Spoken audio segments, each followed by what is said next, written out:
The eviction notice arrived on a Tuesday morning in early September, delivered not by a stranger in a county uniform, but by their eldest son, Michael, whose BMW pulled into the driveway of the two-story house on Maple Street at precisely 7:15. Walter Brennan sat on the oak rocking chair he had built 30 years ago, the wood worn smooth by countless mornings just like this one, coffee growing cold in the mug Eleanor had given him on their 40th anniversary. Beside him, Sadie lifted her graying golden head, her tail offering a single wag before going still, as though the old dog sensed what her master could not yet name. 53 years of marriage had taught Walt to read the weather in small signs. The way Eleanor's hands paused mid-need when she heard Michael's car door slam. The particular angle of their grandson Tommy's shoulders as he followed his father up the walkway, unable or unwilling to lift his gaze from the cracked concrete. The manila envelope Michael clutched against his chest like a shield, or perhaps a weapon. Eleanor appeared in the doorway, flour dusting her apron from the Tuesday bread she had baked without fail for 4 decades. Her eyes moved from Michael to Tommy to the envelope, and Walt watched 35 years of nursing experience compress into a single breath. She had seen death approach in 1,000 different forms across her career at Cedar General Hospital. She recognized its cousin now, walking up the front steps of the house they had spent 3 decades paying for. Michael did not cross the threshold. He stood on the porch his father had rebuilt twice, once after the storm of '92, and again when the joist began to rot in '07, and he held out the envelope with the practiced detachment of a man who had rehearsed this moment in front of a mirror. The words that followed were about property values and market conditions, about reasonable rates at a facility in Millbrook, about capitalizing on investment opportunities that would not last forever. Walt's hands, calloused from 42 years of carpentry, did not tremble as he accepted the documents. He had built homes for young families, starting their lives together. He had constructed nurseries for babies not yet born and additions for families outgrowing their spaces. He had never imagined reading legal papers that would exile him from the only home his grandchildren had ever known. The numbers refused to align no matter how many times he calculated them. Social Security provided $2,800 monthly. The Millbrook facility demanded $3,500. Michael spoke of supplemental arrangements and family contributions, but his eyes slid away from his father's face when Walt asked who precisely would be making up the difference. Eleanor's voice cut through the financial abstractions with the precision of a surgical instrument. She had worked with patients transferred from Millbrook Oak. She knew its mortality statistics, its staffing ratios, its reputation among the medical community as a warehouse for inconvenient elders rather than a place of genuine care. Her words were not accusations but facts, delivered with the same calm she had used to inform families that their loved ones would not be coming home. Tommy stood behind his father throughout the exchange, a 19-year-old statue of shame and silence. This was the Ma Walt had taught to hold a hammer correctly, to measure twice and cut once, to understand that the quality of work mattered more than the speed of completion. This was the grandson who had helped him build the treehouse in the backyard, who had learned to whistle while sanding boards, who had once declared that he wanted to be a carpenter, just like Grandpa when he grew up. Walt called his grandson's name, and for a moment Tommy's eyes flickered upward. Whatever he saw in his grandfather's face made him look away again, a small shake of his head, the only acknowledgement before he retreated to the BMW idling in the driveway. The boy who had learned to build things had not yet learned to stand for them. The mathematics of their situation became clearer as Michael's voice faded into the background noise of a world rearranging itself without their consent. The house on Maple Street belonged to Michael now, transferred through a revision in Eleanor's mother's will that they had never been informed about until the old woman's death. Their son had inherited the home his parents had spent decades maintaining, improving, filling with the accumulated weight of a shared life. He was exercising his legal right to dispose of that property as he saw fit. What Michael did not mention, what Walt would not learn until much later, was the $180,000 in debt from failed investments that Karen knew nothing about. The pressure to maintain appearances, the BM and the 5-bedroom house, and the private school tuition had been slowly crushing their son for years. Michael was not a monster. He was a drowning man reaching for the nearest piece of floating debris, and his parents happened to be standing on it. Eleanor moved through the house with the efficiency of someone who had learned to function in crisis conditions. 3 changes of clothes each. the camping stove from their last trip to the Upper Peninsula, 7 years ago now, basic cooking supplies, the quilts her grandmother had pieced together during the Depression, fabric soft as memory and twice as durable. The box of letters Walt had written from Vietnam, which she had kept in a tin beneath her side of the bed for 50 years without his knowledge. Walt stood in the garage before his red metal toolbox, the one that had followed him from job site to job site for more than 4 decades. The hickory handle of his hammer had been worn smooth by his grip, the wood remembering the shape of his palm. The Stanley tape measure still snapped back with authority. Each tool occupied the same position it had held for 20 years, muscle memory making selection automatic, even as his mind struggled to process what was happening.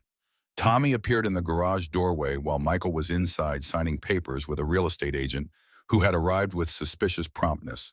The boy's voice cracked on the first word, an apology that dissolved into silence before it could fully form. Walt studied his grandson's face, searching for the child who had once believed that grandfathers could fix anything, and found only a young man learning that some problems could not be solved with wood and nails. Words passed between them that Walt would remember for the rest of his life.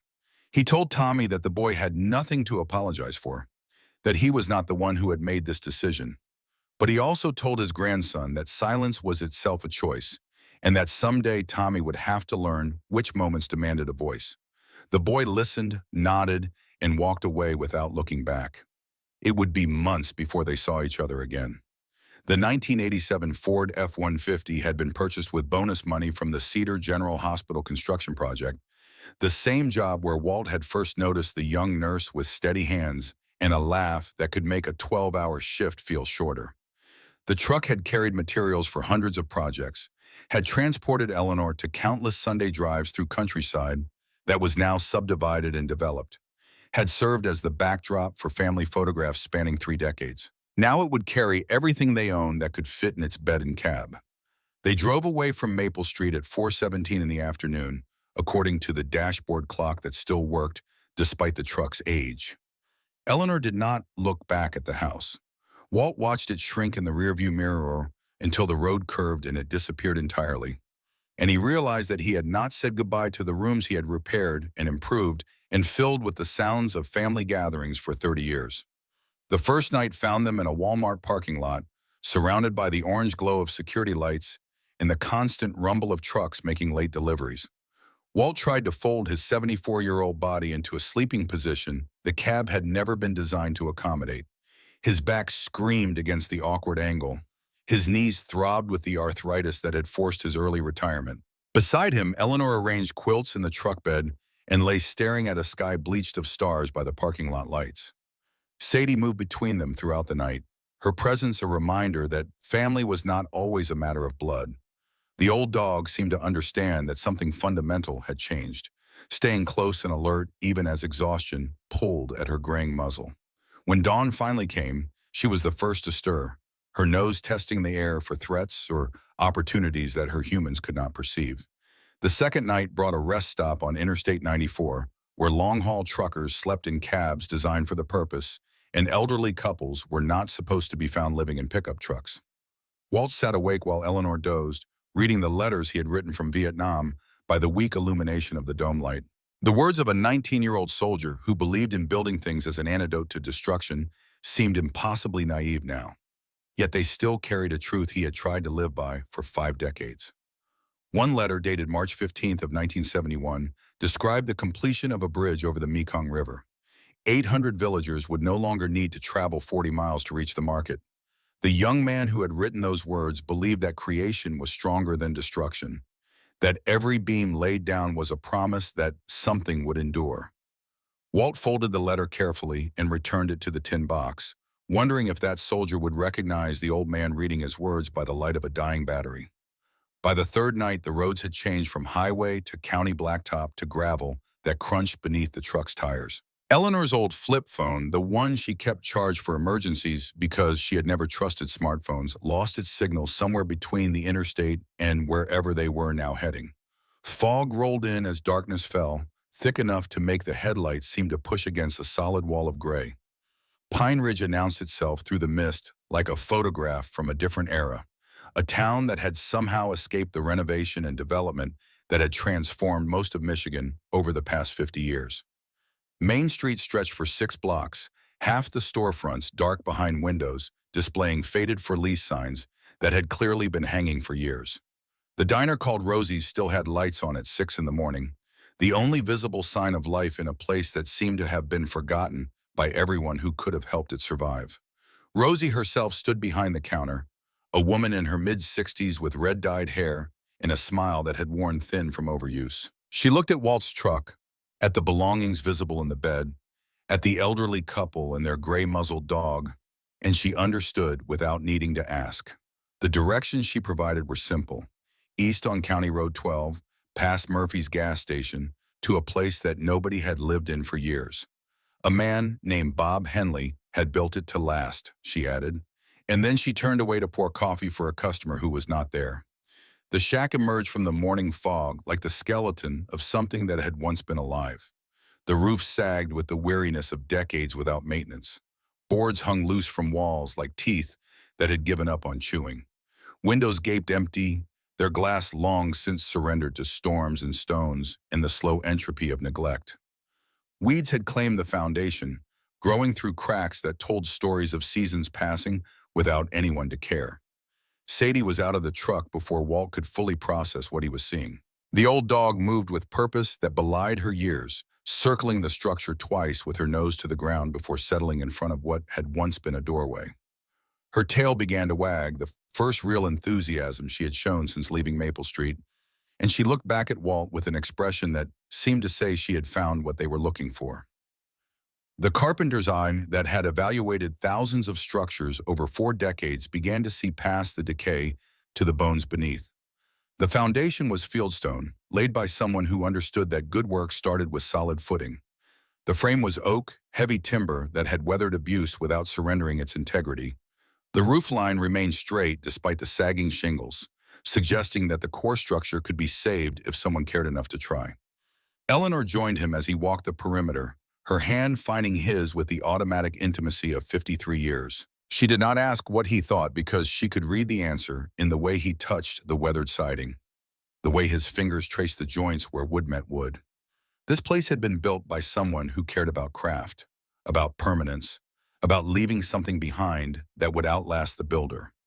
The interior was larger than the exterior suggested, 2 rooms that could serve as bedroom and living space plus an area that might become a kitchen if plumbing could be restored. A stone fireplace dominated one wall, its chimney still intact despite the general deterioration, promising warmth in the months ahead. Ashes remained in the hearth from a fire that had burned years ago, and Sadie settled beside them as though she had been waiting her whole life for exactly this spot. The loose board in the far corner caught Eleanor's attention first. It did not lie flat against the others, a small imperfection that her nurse's eye for detail could not ignore. Sadie had noticed it too, sniffing around the edges with unusual interest, her tail maintaining its steady rhythm. Walt knelt carefully, his arthritic knees protesting the movement, and worked the board free with fingers that remembered how to coax secrets from reluctant wood. The cavity beneath contained a box about the size of a shoebox, its wooden surface dusty but intact. Eleanor lifted it with the care she would have shown a patient's chart, feeling its weight and sensing that whatever lay inside had been deliberately hidden by someone who wanted it to survive. The simple latch had swollen with moisture over the years, but Walt's fingers worked it free with the patience that 42 years of carpentry had taught him. Inside were papers, photographs, and letters tied with faded ribbon. The first photograph showed a man and woman standing before the shack, but the shack in the image was unrecognizable. Fresh white paint with green trim, a straight new roof, a garden blooming beside front steps that had long since rotted away. The couple smiled with the satisfaction of people who had created something meaningful with their own hands. The back of the photograph bore handwritten names and a date: Robert and Martha Henley, 1989. The letters were addressed to Robert, and as Eleanor read them aloud, a story began to take shape in the dusty air of the abandoned room. Robert had been a veteran who came to Pine Ridge seeking peace after years of war. Martha had been a teacher who believed that home was something you built rather than something you inherited. Together, they had transformed this abandoned structure into their sanctuary. The letters chronicled what happened next: Martha's illness, described in increasingly desperate terms, medical bills that consumed their savings despite her husband's best efforts, Robert's struggle to care for his dying wife while maintaining the home they had worked so hard to create. The final letter, dated only 3 years earlier, came from a social worker explaining that Robert had been transferred to a care facility in Millfield and that the property had reverted to the town for unpaid taxes. Walt found himself looking around the interior with new understanding. These walls had sheltered love, had witnessed both creation and loss, had known the touch of hands that cared about more than mere function. The water stains and loose boards were not evidence of failure, but proof that someone had fought to maintain something beautiful, even as circumstances conspired against them. The wooden box contained one more item that Eleanor discovered as she carefully reorganized its contents. A letter Robert had written to a friend, never sent, describing his determination to return to the house he and Martha had built. He kept saying the house was waiting for him, that he and Martha had put too much love into it to let it die. The words were those of a man who understood that home was not just shelter, but identity, purpose, and the physical manifestation of hope.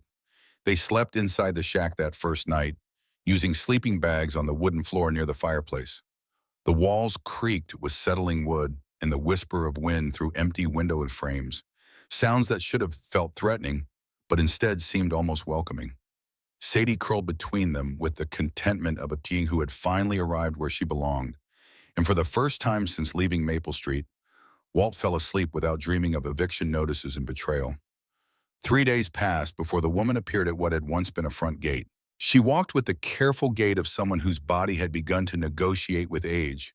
Silver hair pulled back in a practical bun, eyes that held both weariness and kindness in equal measure. In one hand, she carried a covered dish that steamed in the morning air.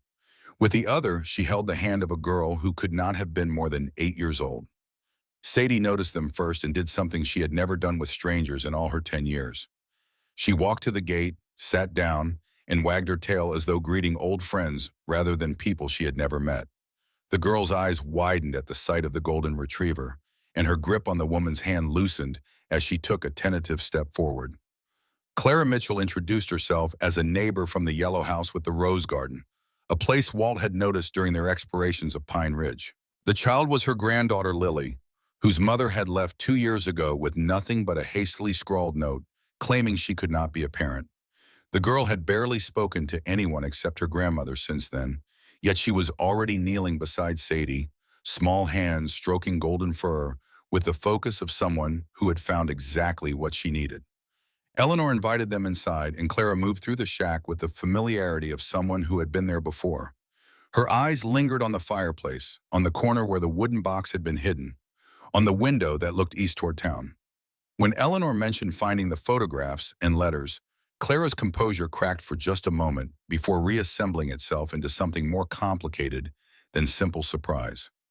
Robert Henley had been Clara's older brother. Martha had become the sister she never had. They had worked together 30 years ago to transform this abandoned structure into a home, and Clara had kept watch over it ever since, even after Robert's health failed and the county came to take him away. She had brought soup because she had seen the old truck arrive, because she recognized the signs of people starting over with nothing, because her brother would have wanted someone to help whoever found his house. Lily spoke for the first time since arriving, her voice soft but clear as she addressed Walt directly. She wanted to know if Sadie was his dog or the house's dog, because the way the golden retriever had greeted them made it seem like she had been waiting for visitors. Walt explained that Sadie had been with them for 10 years, through good times and bad, and the girl nodded as though this confirmed something she had already suspected. Clara's visits became regular over the following days, always with Lily in tow, always with some small contribution to their rebuilding efforts.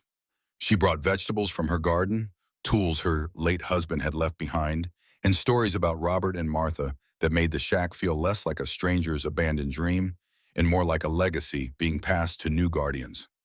Lily rarely spoke during these visits, but she was always watching, always listening, and always near Sadie. The work of making the shack habitable consumed Walt's days with a purpose he had not felt since retirement. His red toolbox had never been more useful, each tool selected for tasks that ranged from structural repair to simple cleaning. Eleanor organized their few possessions into something resembling a household, her nurse's efficiency transforming the interior from abandoned space to living quarters. They worked together with a rhythm developed over 53 years of marriage, anticipating each other's needs without the necessity of words. The roof demanded immediate attention, and Walt climbed onto the sagging structure with a combination of determination and denial about his 74-year-old body's limitations. From above, he could see the full extent of the damage: cracked rafters, missing shingles, sections that would need complete replacement before winter arrived. The scope of the project would have intimidated a younger man with more resources, but Walt had spent 4 decades solving problems that others considered impossible. Lily appeared one afternoon while Walt was working on interior repairs, her grandmother momentarily distracted by a conversation with Eleanor about the town's medical resources. The girl moved through the shack with an attention to detail that seemed unusual for her age, small fingers tracing the walls and floors as though reading a story written in wood and stone. She paused at the fireplace, her head tilted in the particular way of a child who has noticed something adults have missed. The crack in the mortar was almost invisible, a hairline gap between two stones that would not have registered in any adult survey of the structure. But Lily's fingers found it, and her persistence in investigating what lay behind it was born from the same curiosity that made her watch everything and everyone with those two large eyes. The gap was too narrow for adult hands, but just wide enough for the fingers of an 8-year-old who had nothing to lose by reaching into darkness. What emerged was a key, brass and old, attached to a piece of paper that had been folded multiple times to fit into the narrow space. Lily brought her discovery to Walt without fanfare, holding out the items as though they were entirely ordinary, and waited while he unfolded the paper to reveal a hand-drawn map. The diagram showed the shack's layout with a single X marking a spot beneath the floorboards of what Robert and Martha had used as a bedroom. Clara's hands trembled when she saw the map and the key. Her brother had always been careful about legal matters, she explained, traumatized by military bureaucracy into never trusting important documents to anyone else's keeping. He had spoken about preparations for the future, about making sure the house would go to whoever needed it most. But she had assumed those preparations died with him in the Millfield Care Facility. The key opened a lock securing a hatch in the bedroom floor that Walt had walked over dozens of times without noticing. Beneath it lay a tin box containing documents that would change everything. Bank books showing $12,000 in savings, untouched for 20 years. Deed transfers and property records proving Robert's legal ownership through adverse possession laws. And most importantly, a will drafted with proper legal formality that left the property to whoever demonstrated genuine need and willingness to maintain what Robert and Martha had built. The will's language was specific in ways that a lawyer had clearly helped craft. In the event of Robert's death or incapacitation, the property would pass to any person or persons who proved their need for shelter and their commitment to preserving the improvements made with love and care. The town had never had the authority to seize the property for back taxes because Robert had paid everything in full until the day he entered care. Someone at the county office had made an assumption about abandonment that the documents clearly contradicted. Lily sat with Sadie throughout the adults' excited discussion of legal implications and next steps, her attention apparently focused on the dawn rather than the conversation. But when Walt knelt down to thank her for finding the hidden drawer, she met his eyes with a directness that seemed to belong to someone much older. She had noticed Sadie staring at that spot in the fireplace, she explained, and figured there must be something important there.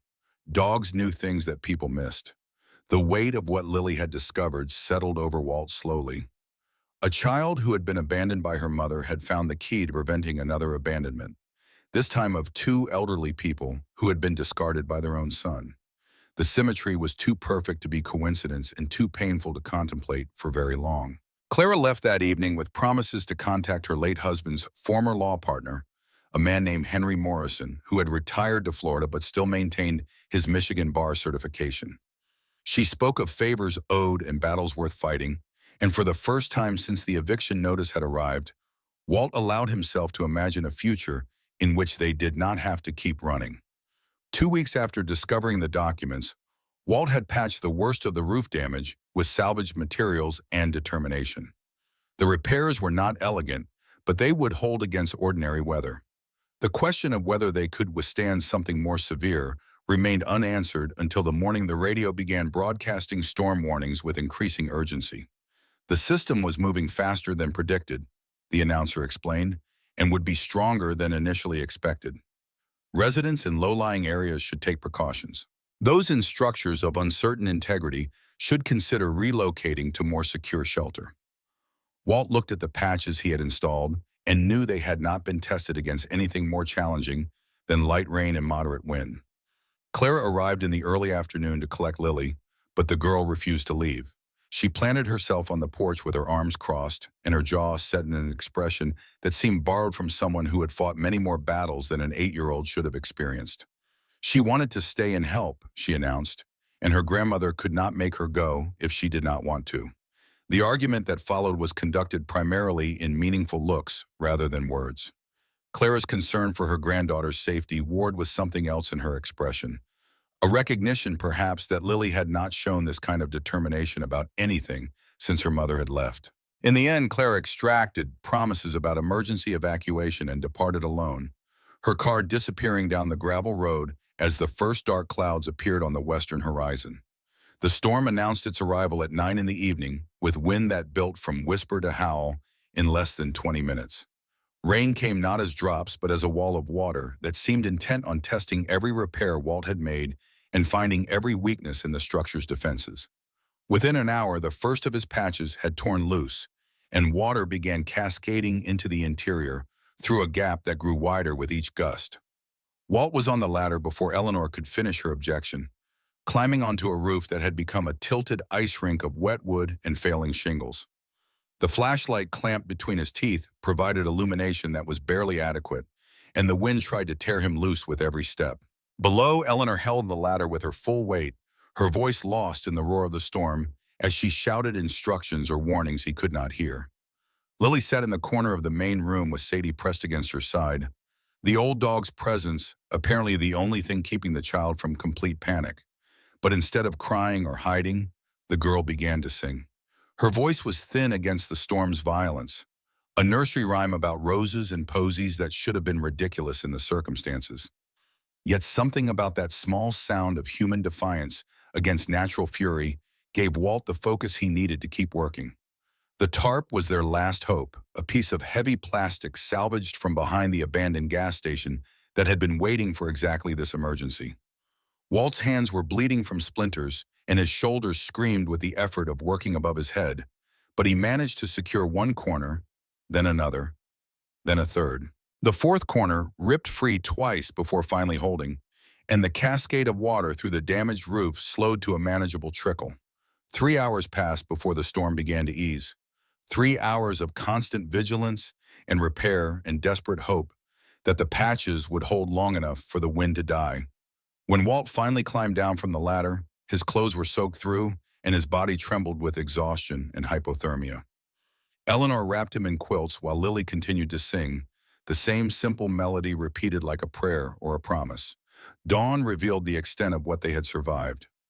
One corner of the roof had lost its shingles entirely, and several boards had been torn loose from the exterior maintenance, but the main structure remained intact. The tarp still held, and the interior where they had weathered the storm was damaged, but not destroyed. They had fought the elements and had emerged with enough of a home to keep fighting for. Lily had fallen asleep, curled against Sadie, her face still damp from rain or possibly tears, her small body exhausted by fear and determination in equal measure. Eleanor covered her with the warmest quilt while Walt stood in the doorway, watching the first sunlight break through the clouds. His back ached, his hands throbbed, and he knew that the work ahead would test every limit his aging body possessed. But for the first time since the eviction notice had arrived on that Tuesday morning, he felt something he had almost forgotten how to name. It was not happiness exactly, and it was not peace. It was the particular satisfaction of having built something that survived, of having created shelter that protected those who needed it. It was the feeling that had sustained him through Vietnam and 4 decades of carpentry, the knowledge that his hands could make a difference in a world that often seemed determined to tear things down. The storm had revealed something else that the chaos of the night had obscured. Eleanor had found Walt's bronze star when organizing their belongings after the storm, the medal he had kept hidden at the bottom of his duffel bag for nearly 50 years. She held it now, studying the inscription that commended him for gallantry in action. And when she looked up at her husband, her eyes held questions she had never before thought to ask. The story came slowly at first, words dragged up from depths where they had been buried for 5 decades.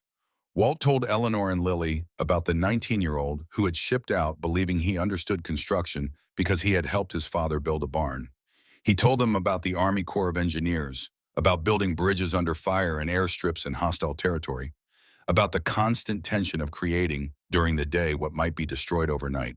The metal came from the mission near the Cambodian border, a bridge that had to be built to evacuate a village before monsoon flooding made escape impossible.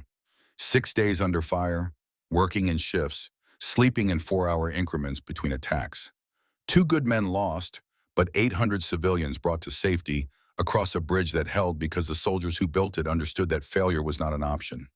Lily listened with the intensity she brought to everything, her eyes never leaving Walt's face as he described experiences he had spent most of his adult life avoiding.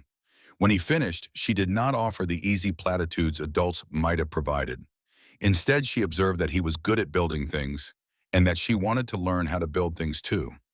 Her grandmother said girls did not become carpenters, but Lily thought her grandmother was wrong.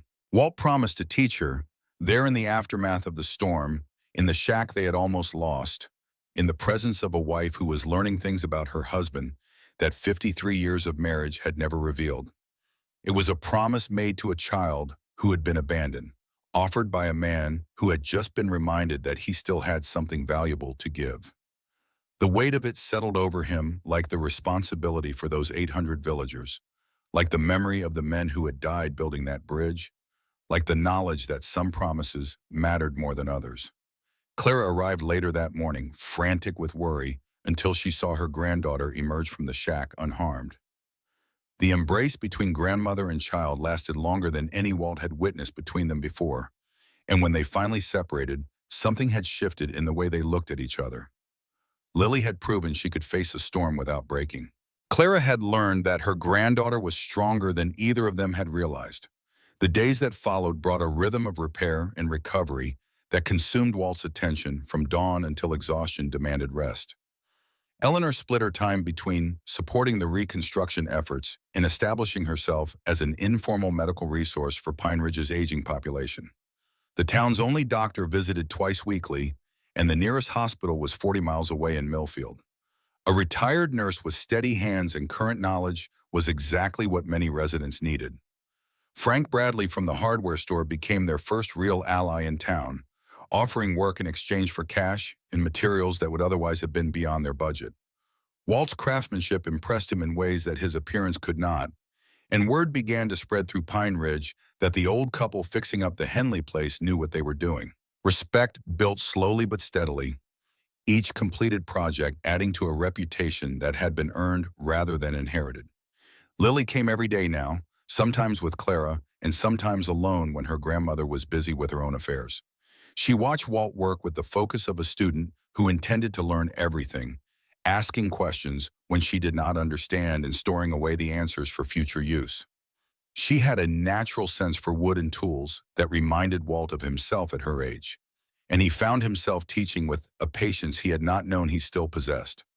The bond between the child and the elderly couple grew without anyone explicitly acknowledging it. Lily helped Eleanor prepare meals with the same attention she brought to learning carpentry from Walt. She read to Sadie from books Clara provided, and the old dog listened as though the stories made perfect sense. She drew pictures with crayons on scrap paper, images of the shack and its occupants that showed a talent for seeing what others missed. One evening, as Walt sat on the rebuilt front steps watching the sunset paint the sky in colors that reminded him of the warning flares over Vietnam, Lily settled beside him without speaking. Sadie lay at their feet, her breathing slow and content, and for a long moment none of them felt the need for words. The silence was companionable rather than empty, the quiet of people who had discovered they belonged in the same place. The question came eventually, as Walt had known it would. Lily wanted to know if they were going to be able to stay, if the papers she had found would really make a difference, if someone was going to try to take the house away from them. She asked with the directness of a child who had already lost too much and needed to know if she should prepare to lose more. Walt told her the truth because she deserved it, and because lying to children was something he had never been able to do well. He explained that there were people who wanted the land their house sat on, people with money and lawyers who did not care about old couples, or 8-year-old girls, or elderly golden retrievers. He told her they were going to fight, that they had good people helping them, that he believed they could win. But he also told her that believing and knowing were different things, and that sometimes the people who deserved to win did not. Lily absorbed this information with the same gravity she brought to everything, her two large eyes reflecting the dying light of day. Then she told him that in movies, the good people always won in the end. Her voice was quiet but certain, carrying the faith of someone who had not yet learned that stories and reality did not always follow the same rules. Walt smiled despite himself, the expression feeling unfamiliar on a face that had not had much cause for smiling in recent months. He told her he hoped she was right, and he meant it with an intensity that surprised him. This child who had found the key to their salvation, who had sung through the storm, who was teaching him to believe in possibilities he had almost forgotten existed, deserved a world where good people won. The fireplace crackled with the fire Eleanor had built against the evening chill, casting dancing shadows on walls that still needed work, but were beginning to feel like home. Clara had gone back to her yellow house with promises to return in the morning, and Lily had reluctantly departed with her grandmother after extracting assurances that she could help with tomorrow's projects. Walt and Eleanor sat together in the quiet that followed, two people in their 70s who had lost nearly everything and found something worth more than they could have imagined. Eleanor's hand found his in the darkness, her touch carrying 53 years of shared experience and unspoken understanding. She did not say that everything would be all right because she was too honest for that kind of empty comfort. Instead, she reminded him that they had survived Vietnam and lost pregnancies and financial hardships, and a son who had betrayed them. They were still standing, she observed, and that meant something. Walt thought about the bridge over the Mekong River, about the soldiers who had died building it, about the 800 civilians who had survived because a team of exhausted young men refused to give up. He thought about the shack they were rebuilding and the child who believed that good people won in the end. He thought about the storm they had weathered and the battles still to come. His voice was rough when he finally spoke, the words rising from somewhere deep. He told Eleanor that whatever happened next, whatever enemies appeared or obstacles arose, he was not going to run again. This place had become more than shelter. It had become proof that he still had purpose, still had something to offer, still deserved to exist in a world that seemed to think old people were problems to be managed rather than human beings to be respected. Eleanor leaned against his shoulder, her weight familiar and welcome. She reminded him that the fight ahead would be harder than anything they had faced before, that money and power usually defeated determination and justice, that hoping for victory was not the same as achieving it. But she also told him that she would rather lose fighting than survive surrendering, and that as long as they stood together, she believed anything was possible. The fire burned down to embers as they sat in silence, their breathing synchronized by decades of sleeping side by side. Sadie twitched in her dreams, perhaps chasing rabbits, or perhaps remembering the storm she had helped them survive. Outside, the wind that had tried to destroy them was now merely a gentle whisper through trees that had stood for generations. Tomorrow would bring new challenges and old problems that refused to be solved by determination alone. The people who wanted their land would not be deterred by a box of old documents and a retired lawyer coming out of semi-retirement in Florida. The son who had betrayed them still existed somewhere in the world, carrying guilt or indifference in proportions Walt could not begin to estimate. The future remained uncertain in ways that statistics and actuarial tables tried to quantify but never quite captured. But tonight, in the shack that Robert and Martha Henley had built and that Walt and Eleanor Brennan were rebuilding, there was warmth and shelter and the promise of morning. There was an old dog dreaming by the fire and a child somewhere in the yellow house down the road who believed that good people won. There was work to be done and battles to be fought and reasons to keep going when everything else suggested surrender. Walter Brennan had spent 42 years building things that mattered. He had survived a war that killed many of his friends and broken many of those who made it home. He had raised a family that had ultimately rejected him and lost a home he had spent decades creating. But he was still here, still standing, still able to hold a hammer and measure a board and teach a little girl that creation was stronger than destruction. The words that came to him in the darkness were not planned or rehearsed. He told Eleanor that some fights were too important to lose, and that this was one of them. He told her that they were going to prove that dignity and determination could triumph over exploitation and greed. He told her that an 8-year-old with two large eyes and a gray-muzzled golden retriever and a retired lawyer from Florida, and all the residents of Pine Ridge who had signed petitions and offered support were going to help them do what seemed impossible. Eleanor's response was a sound that might have been a laugh, or might have been a song, or might have been both at once. She told him he had always been a builder of dreams as well as structures, and that was why she had fallen in love with him 54 years ago in a hospital where he was constructing an addition and she was learning to save lives. She told him she still believed in his dreams, even now, even after everything, even facing odds that any reasonable person would consider insurmountable. The night deepened around them, stars appearing through the window that now held glass Walt had salvaged and installed himself. Somewhere out there, the forces that wanted to take everything they had rebuilt were planning their next move. Somewhere out there, a son was living with choices that could not be unmade. Somewhere out there, the world continued on its indifferent way, unconcerned with the struggles of an elderly couple in a small town no one had heard of. But here, in this place that had become home, two people who had been told they no longer mattered were refusing to accept that verdict. They had found something worth fighting for, something worth rebuilding, something worth the pain and exhaustion and uncertainty that lay ahead. They had found each other again in the ruins of everything they had lost, and that finding was its own kind of victory. When sleep finally came, it brought dreams of bridges and storms, of children's voices singing through destruction, of hands building things that endured. Walt Brennan slept with his wife beside him and his dog at his feet, in the memory of an 8-year-old's faith in happy endings still echoing in his ears. Tomorrow would bring new battles, but tonight, for the first time since a Tuesday morning when everything had fallen apart, he knew exactly why he was still fighting. The shack settled around them with sounds of wood and stone finding equilibrium, the particular music of a structure that had been restored just enough to shelter the people who needed it most. Outside, the stars continued their ancient patterns, indifferent to human concerns, but beautiful nonetheless. The night was quiet now, the storm a memory, the future a question waiting to be answered.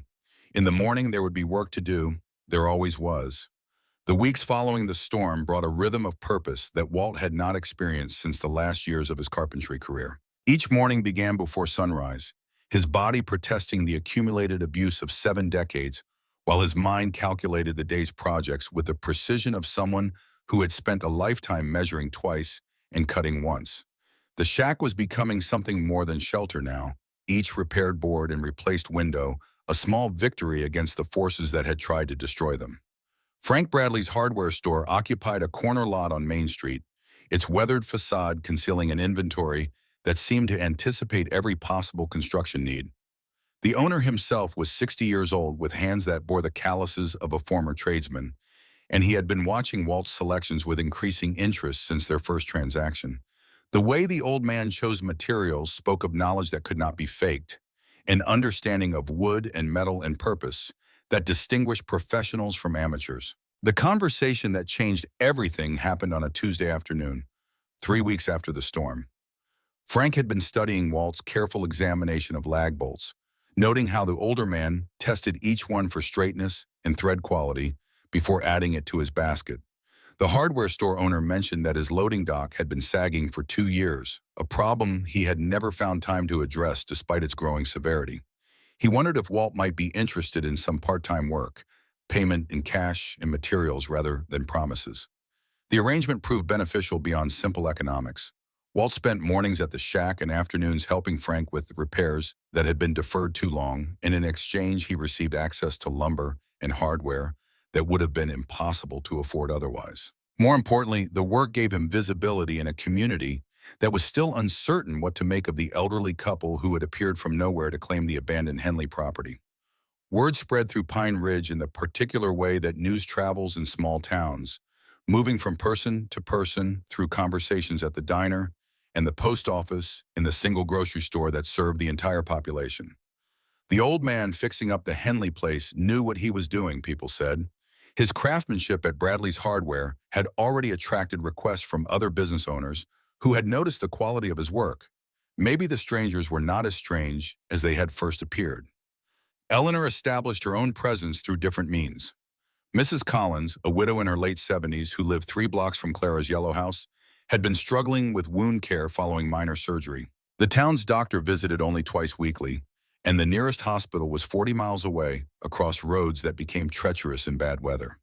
A retired nurse with 3 decades of experience was exactly what Mrs. Collins needed, even if she could only pay in eggs from her chickens in gratitude. The first house call led to others, each patient connected to the next through the invisible network of small-town relationships. Eleanor found herself treating chronic conditions that had been neglected due to the difficulty of accessing proper medical care, providing the kind of preventive attention that could mean the difference between independence and institutionalization for elderly residents. She maintained careful records of every visit, partly for legal protection, and partly because her training demanded systematic documentation of care provided. Lily accompanied Eleanor on many of these visits, with Sadie padding along behind them like a gray-muzzled shadow. The girl rarely spoke during the medical consultations, but her presence seemed to provide comfort that went beyond what nursing skills could offer. Patients who had been anxious about their conditions found themselves distracted by the child's quiet attention, by the old dog who seemed to understand exactly when someone needed the warmth of fur beneath their fingers. Mrs. Collins began calling Lily her good luck charm, and the description spread through the community like everything else. The accident happened on a morning that had seemed no different from any other. Walt had been working to replace the final section of damaged roofing, the last major project before winter made exterior work impossible. The early morning dew had not yet evaporated from the shingles, and the surface was more treacherous than it appeared from below. His attention had been focused on the measurement in his hands rather than the placement of his feet. The slip happened in a fraction of a second, his boot losing traction on moss he had not noticed during his earlier inspection. His body's attempt to compensate only made the fall worse, twisting his torso in a way that guaranteed the landing would cause maximum damage. The ladder went over with him, its aluminum frame clattering against the ground a moment before his own impact. Lily had been drawing on the porch when she heard the sounds. Her crayon stopped moving mid-stroke, and her head turned toward the side of the house where Walt had been working. The silence that followed the crash was more frightening than the noise itself, an absence of sound that her 8-year-old mind recognized as deeply wrong. She was running before she consciously decided to move, her feet carrying her around the corner of the building to where a scene from Nightmare had replaced the ordinary morning. Walt lay on his side, his breathing rapid and shallow, blood spreading from a gash on his forehead that painted his gray hair crimson. The ladder sprawled across the ground beside him, one of its feet still resting against the wall it had been propped against. His arm was bent at an angle that suggested something had broken inside, and the way he held his ribs indicated damage that went beyond what was visible. Eleanor heard Lily scream and was moving before the sound finished echoing. 35 years of nursing experience compressed into a single instant of assessment as she rounded the corner and took in the scene. Airway appeared clear, breathing present but labored, circulation evident from the actively bleeding wound. Spinal injury could not be ruled out without proper examination. Internal damage was a distinct possibility given his age and the apparent force of impact. Her voice carried the calm authority that had guided countless families through medical crises, instructing Lily to come close, to take Walt's hand, to talk to him and keep him awake. The girl obeyed without question, kneeling beside the injured man and gripping his calloused fingers with both of her small hands. Her voice shook as she began speaking, telling him about the drawing she had been making, about Sadie's morning adventures, about anything that might anchor his consciousness to the present moment. The call for an ambulance brought the reality of their isolation into sharp focus. 45 minutes, the dispatcher estimated, given their location and the current availability of emergency vehicles. 45 minutes during which anything could happen, during which internal bleeding could progress, or spinal damage could worsen, or shock could overwhelm an elderly body's capacity to compensate. Eleanor worked with the materials available, stabilizing Walt's position without risking further spinal injury, applying pressure to the head wound with the cleanest fabric she could find, monitoring his breathing and pulse with fingers that remained steady despite the fear coursing through her veins. Lily maintained her position at his side, her small voice a constant thread of sound that seemed to keep him tethered to consciousness. The girl began to sing when words failed her, the same nursery rhymes she had used during the storm. Her voice was thin and trembling, but it did not stop. She sang about roses and posies, about ashes and falling down, about the strange dark humor that children's songs often contain. She sang because it was the only thing she knew to do, and because stopping felt like giving up. Walt's eyes remained focused on Lily's face throughout the endless wait, his pain-clouded gaze fixed on the child who was refusing to let him slip away. His lips moved occasionally, forming words that were too quiet to hear clearly, but Eleanor thought she caught fragments of promises and reassurances that a man in his condition had no right to be making. He was telling Lily that he would be fine, that he had survived worse than this, that he was not going to break his promise to teach her carpentry. The ambulance arrived 43 minutes after the call, piloted by paramedics who assessed the situation with professional efficiency. Their examination confirmed what Eleanor had suspected: 2 fractured ribs, possible spinal injury at the lumbar level, a head wound that would require stitches, and enough bruising to suggest he had bounced off something during the fall. They stabilized him for transport with the careful movements of people who understood that haste could cause more damage than delay. Eleanor rode in the ambulance, leaving Clara to collect Lily and bring her to the hospital separately. The girl had refused to release Walt's hand until the paramedics gently explained that she could not accompany them in the vehicle, and even then she had watched the ambulance until it disappeared around the curve that led toward Millfield. Her face had held an expression that no 8-year-old should have learned to wear, the look of someone who had already lost too much and was bracing for more. The hospital in Millfield was small by urban standards, but enormous compared to Pine Ridge's complete absence of medical facilities. Eleanor navigated its corridors with the familiarity of someone who had spent her career in similar institutions, reading the signs and the staff body language with equal fluency. The X-rays confirmed 2 fractured ribs and minor compression damage to the lower spine, injuries that would heal but would leave permanent limitations. Walt Brennan would never climb a ladder with the same confidence again. 3 days passed in the hospital, 3 days of monitoring and medication and conversations that circled around the question neither of them wanted to address directly. The doctor who delivered the prognosis was young enough to be their grandson, his professional demeanor softened by genuine concern for patients who clearly had nowhere else to go. He explained that recovery was possible but incomplete, that certain activities would need to be avoided permanently, that age made healing more complicated but not impossible. The words Walt spoke on the second night would stay with Eleanor for the rest of her life. He had been lying in the darkness after visiting hours ended, the only light coming from the monitors that tracked his vital signs. His voice was rough with pain and medication when he suggested that maybe the accident was a sign, that maybe they should accept they were too old for the battles they were trying to fight. Eleanor's response came from a place deeper than thought, from the same reserve of strength that had carried her through every crisis of their 53 years together. She reminded him that he had built bridges under fire in a country halfway around the world.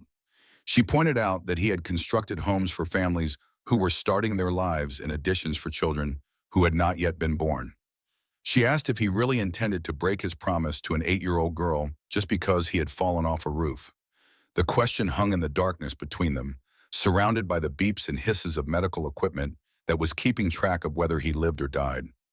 Walt did not answer immediately, his drug-hazed mind working through the implications of surrender versus continued resistance. Lily's face appeared in his memory, her 2 large eyes filled with trust as she held his hand and sang through his pain. The girl believed in him. She believed that good people won in the end, and he was not ready to prove her wrong.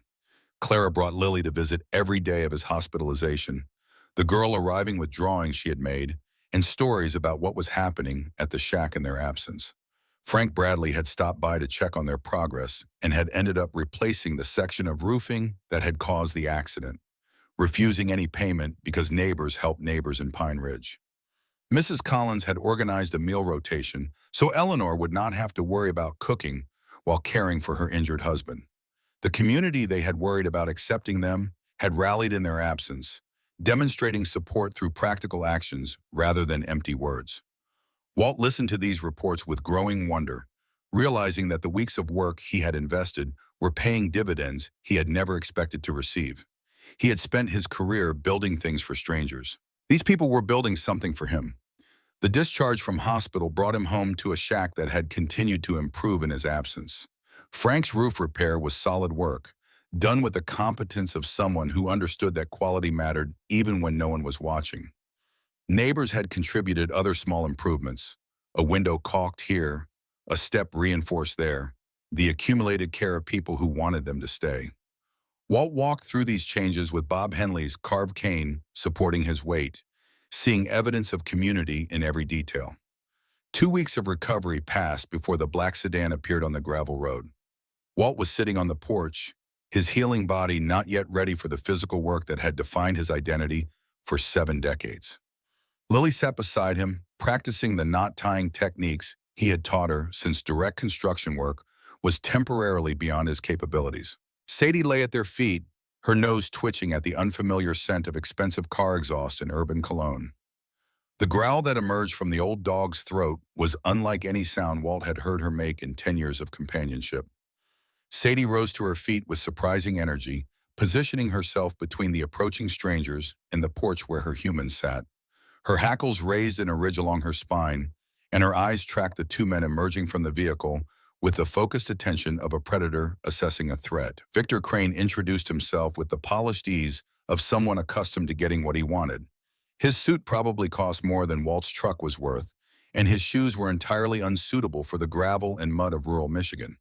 The man beside him, introduced as Marcus Webb, carried himself with less confidence, his eyes darting between the elderly couple and the child in the ball as though searching for escape routes. The documents they produced told a story that made Eleanor's stomach clench with recognition. Crane Development Corporation had purchased the property through a tax sale conducted by Pine Ridge municipal authorities, they claimed. The elderly couple currently occupying the land were trespassing on private property and had refused repeated requests to vacate. Legal action would be necessary if voluntary departure could not be negotiated. Walt accepted the manila folder with hands that did not tremble, despite the medication still affecting his system. His carpenter's attention to detail served him well as he scanned the documents, noting the official seals and signatures and the careful legal language that seemed designed to obscure rather than clarify. The paperwork appeared legitimate, each form properly completed and filed in what looked like correct sequence. Eleanor's question cut through the legal facade with surgical precision. She asked who precisely had sold this property to Crane Development, pointing out that their own documentation showed Robert Henley had maintained clear title until his death. The town of Pine Ridge had never acquired legal ownership, she continued, which meant they had never possessed the authority to sell what they did not own. Crane's smile did not waver, but something behind his eyes shifted at Eleanor's challenge.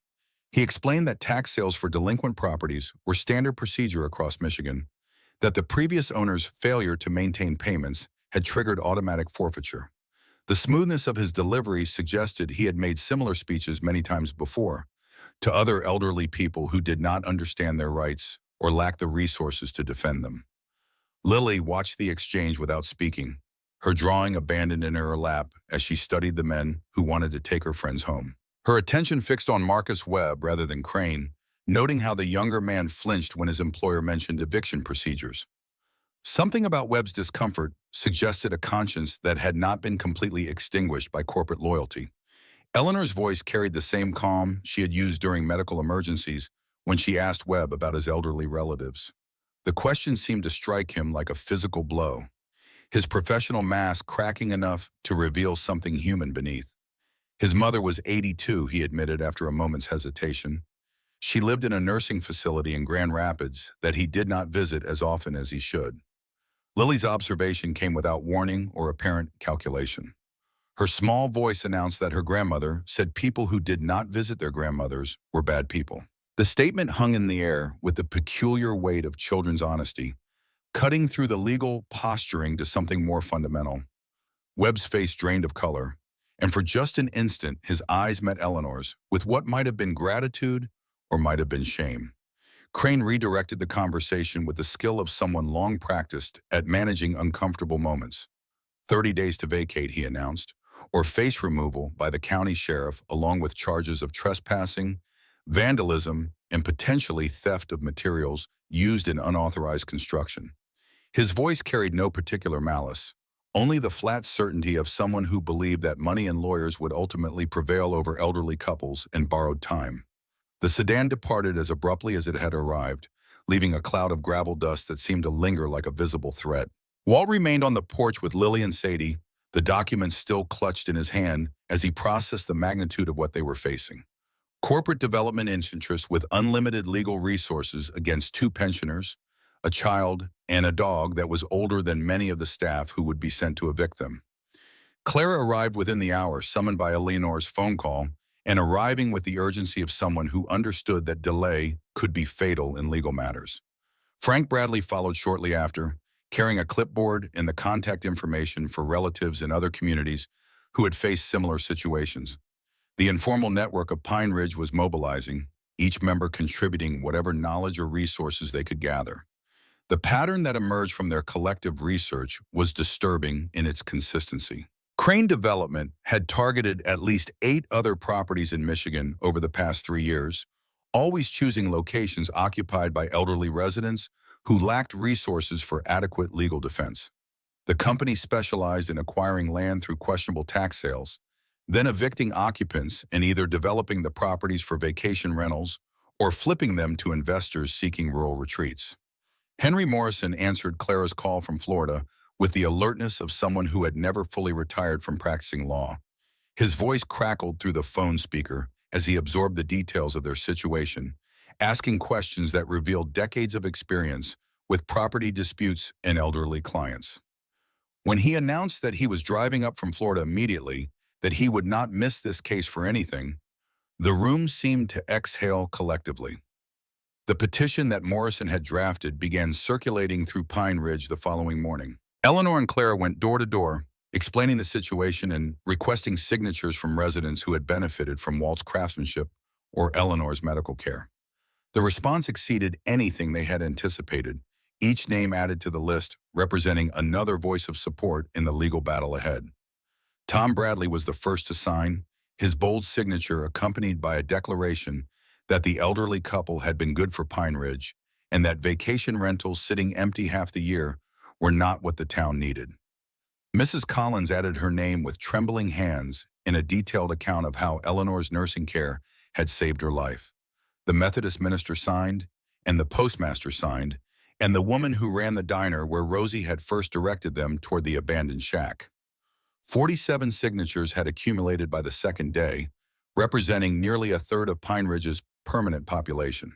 Each name carried its own story of connection, each signature proof that Walt and Eleanor had become part of a community rather than simply occupying space within its boundaries. The petition was not just a legal document, it was a census of people who believed that belonging was earned through contribution rather than purchased with money.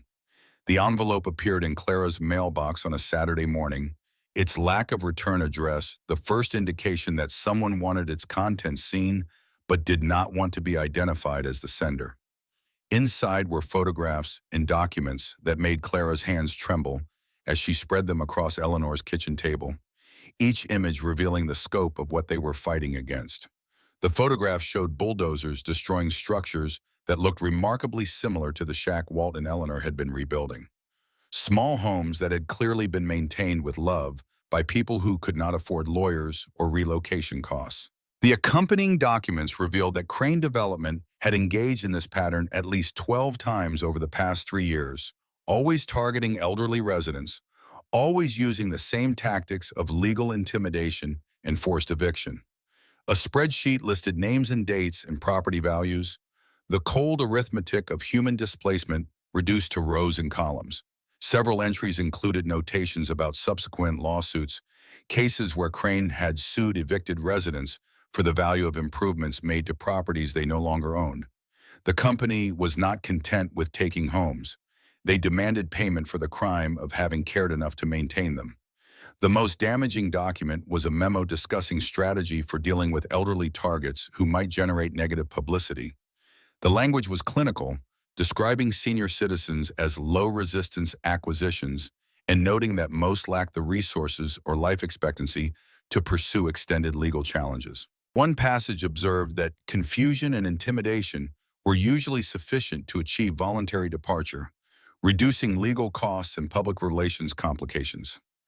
Eleanor studied the documents with the focused attention she had once given to patient charts, recognizing the pattern of predatory behavior that the papers revealed. These were not isolated incidents, but a business model, a systematic exploitation of vulnerable people who had done nothing wrong except grow old in places that someone with money had decided to develop. Her anger built with each page, a cold fury that replaced the fear she had felt when Crane first appeared at their door.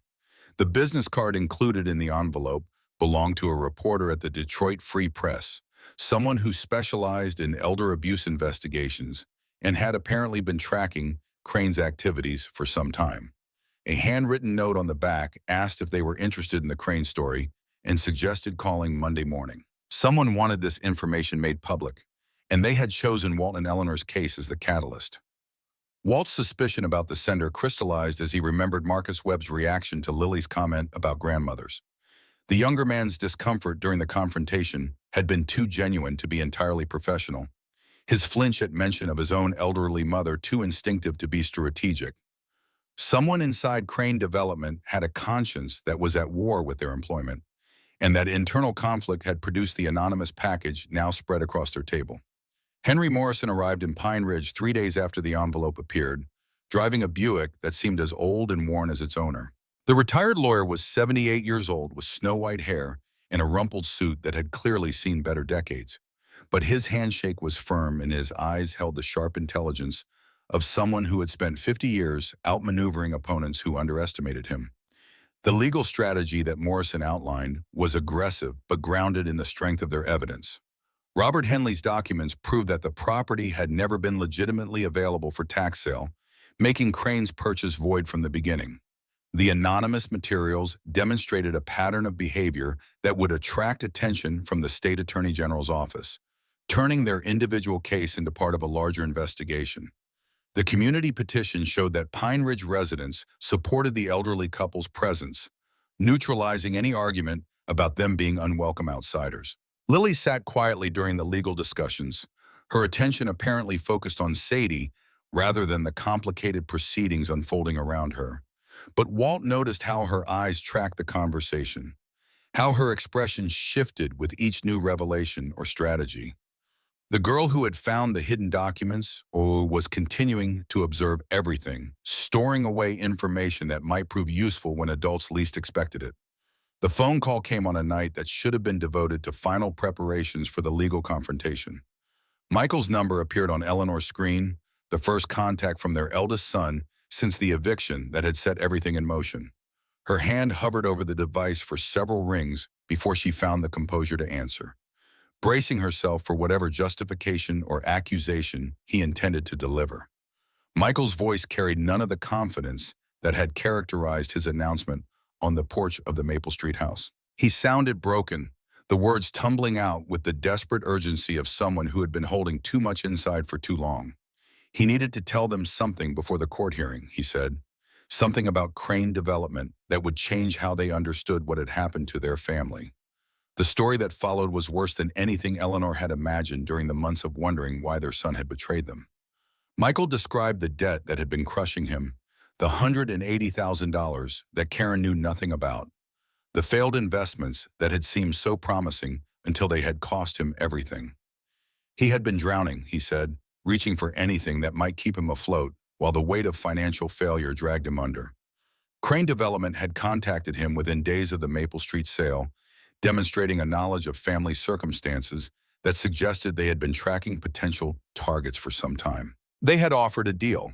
In exchange for signing documents that confirmed his parents had no claim to any family property, they would arrange to cancel a significant portion of his debt through a consulting fee that would never appear on any official record.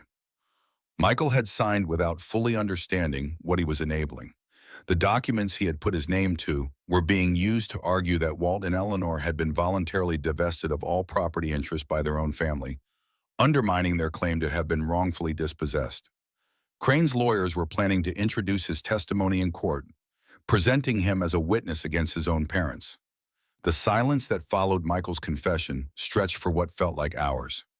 Eleanor could hear her son breathing on the other end of the connection, the ragged sound of someone who had finally spoken the truth after months of carrying its weight. She thought about the boy he had been, the young man who had helped his father lay the bricks on the porch step, the adult who had somehow become so lost that betraying his parents had seemed like a solution. Her response came from a place that surprised her, a reservoir of understanding that she had not known she possessed. She told Michael that he had made a terrible mistake, that the fear and shame that had driven him were explanations but not excuses. She also told him that the question now was not what he had done, but what he intended to do about it. Michael's answer arrived in fragments, words that seemed to cost him physically to produce. He wanted to come to the hearing, he said. He wanted to testify about how Crane had manipulated him, about how the company used people's desperation to turn them into weapons against their own families. He understood that it might destroy his career and his reputation and whatever remained of his marriage. He was asking for a chance to do the right thing for once. Walt had been listening from across the room, his expression unreadable as Michael's revelations unfolded. The betrayal cut deeper than he had allowed himself to acknowledge, knowing now that their son had not merely been indifferent to their suffering, but had actively contributed to their persecution. Every week of uncertainty, every legal threat, every moment of wondering whether they would have a place to live had been enabled by the signature of their own child. But Walt was also remembering a different Michael, a boy who had been eager to learn and proud to help and certain that his father could fix anything. That boy had gotten lost somewhere in the years of professional pressure and marital tension and accumulated debt, buried beneath layers of the person he had been expected to become. The question was whether anything of that original self remained, and whether it was strong enough to emerge when the cost of emergence was everything. The decision came more easily than either of them expected. One chance, Walt said, his voice carrying the weight of both judgment and grace. Their son would have one opportunity to demonstrate that he could be someone worth trusting, and if he failed to take it or betrayed them again, there would be no third chances left to give. Clara arrived the evening before the hearing with Lily in tow, both of them carrying contributions to what had become an impromptu strategy session. The shack was crowded with supporters now, Henry Morrison with his stacks of documents, Frank Bradley with his clipboard of community contacts, Mrs. Collins with the homemade cookies she insisted improved everyone's thinking. The space that Walt and Eleanor had rebuilt was filled with people who had chosen to stand with them. Lily moved through the gathering with a solemnity that seemed too heavy for her 8 years, her attention shifting between the adults who were planning tomorrow's battle. She paused beside Walt, studying his face with the intense focus she brought to everything, and asked if they were going to win. Her voice held the weight of someone who had already lost too much and needed to know whether to prepare for more. Walt told her the truth because she deserved it, and because lying had never been something he could do convincingly. He explained that winning was what they hoped for, what they were fighting for, what they believed was possible. But he also reminded her that hoping and knowing were different things, and that sometimes the universe did not arrange outcomes according to what people deserved. Lily considered this information with the gravity of a much older soul. Then she shared her own belief, the same observation she had made before, but with a certainty that seemed to have deepened rather than diminished. In stories, she said, the good people always won in the end. She was looking at him with eyes that held both trust and challenge, daring him to prove her right. The evening stretched into night as final preparations continued and supporters gradually departed for their own homes. Eleanor covered Lily with a blanket when the girl fell asleep on the floor beside Sadie.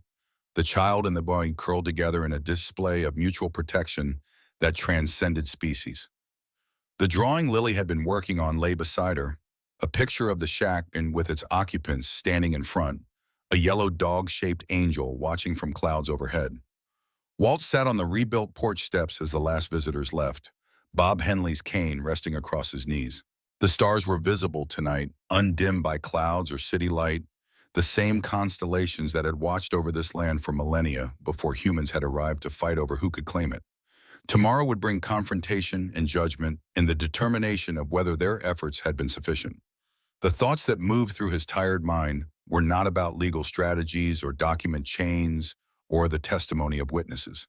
He was thinking about bridges and storms and the 8-year-old girl who had faith in happy endings. He was thinking about the soldier he had been and the carpenter he had become and the old man he was discovering in these final years. He was thinking about what it meant to build something that mattered and whether the universe cared about meaning at all. Eleanor joined him on the steps, her shoulder finding its familiar position against his.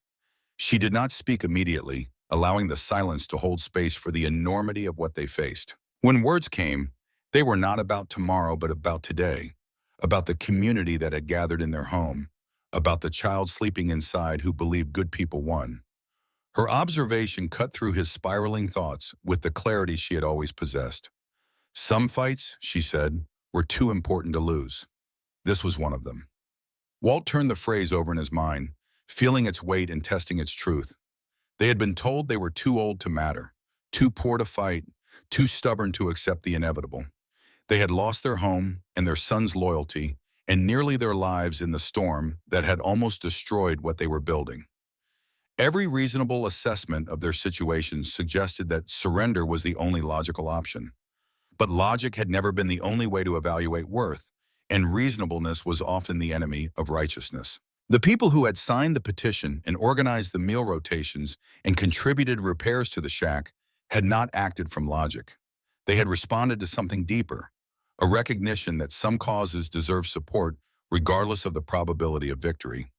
The night deepened around them, carrying the sounds of insects and wind through trees that had witnessed generations of human struggle. Tomorrow would bring what it brought, and no amount of preparation could guarantee the outcome they desperately needed. But tonight, on the porch of a shack that had become a home, two people who had been discarded by their own family sat together and refused to accept defeat. Walt's voice emerged from a place beyond strategy or calculation, from the same core that had sustained him through war and loss and betrayal.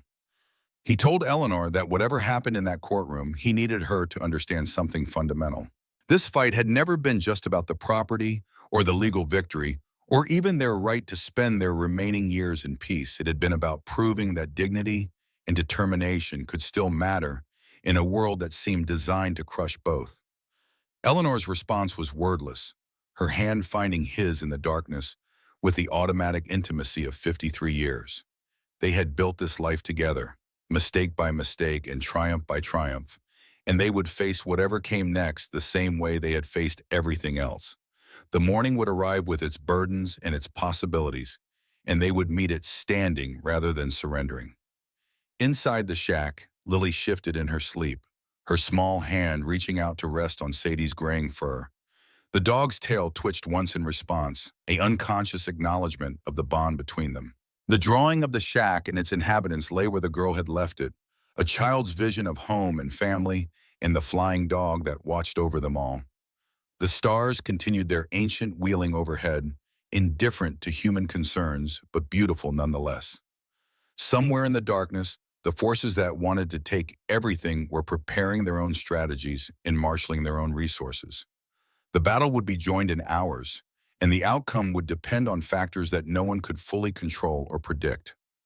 But in this moment, in the quiet before the storm of legal confrontation, there was something that felt almost like peace, not the absence of fear or the certainty of victory, but the particular calm that comes from knowing you have done everything possible and must now trust the result to forces beyond your power.